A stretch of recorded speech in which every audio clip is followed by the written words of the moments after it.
नमस्कार. सगळ्या पुणेकरांसारखं आपण आजही भेट द्यायला गेलो आहे भीमथडीच्या जत्रामध्ये. ही जत्रा बचत गटांच्या महिलांसाठी खरंच प्रेरणा देणारी असते. पाहू शकता, पहिल्यांदा आपण रांगोळ्यांना भेट दिली आहे. उत्कृष्ट कलाकुसर असलेल्या या रांगोळ्या.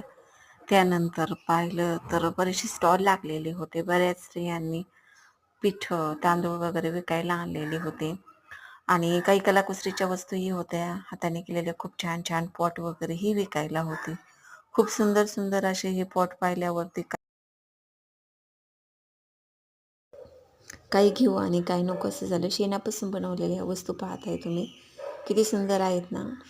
तर हे मात्र नाही घेतलं, कारण हे पाहिलं का त्याच स्टॉल शेजारी हा नंदीवाला होता. काही बोललं की हो हो करून मान हलवायचं. मुलांसाठी ते मेन आकर्षण होतं खरं तर. ते पाहता मी थोड्या वेळ थांबलो. तर ग्रामीण संस्कृती आणि ग्रामीण संस्कृतीचं खूप छान दर्शन घडवणारा असा हा मेला होता. तर हे पाहता कवडी हस्ते कवडीच्या गोष्टीपासून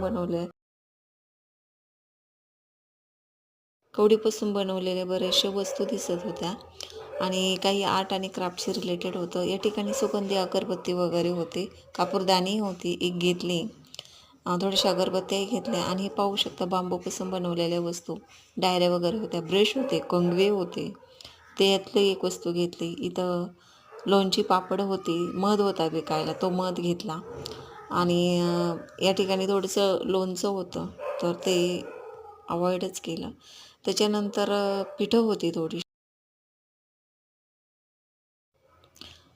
या ठिकाणी ओट्सची बिस्किट्स होती.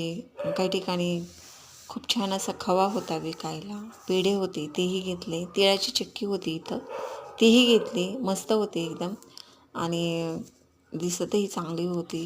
इथं खारी शेंगदाणे फुटाणे होते, तर फुटाणे आणि खारी शेंगदाणे आमचा वीक पॉईंट आहे, ते घेतला. त्याच्यानंतर इथं गोडेशेव आणि रेवडी होती, तर रेवडी घेतली, गोडेशेव नाही घेतली.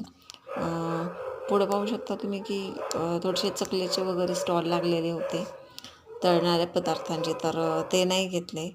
आणि इथंच नाचणीचे पापड, कुरडया, पापड, साधे पापड ते घेतले. लोणची घेतले. हे पाहू शकता किती छान आहे ना, कलासुसर केलेली.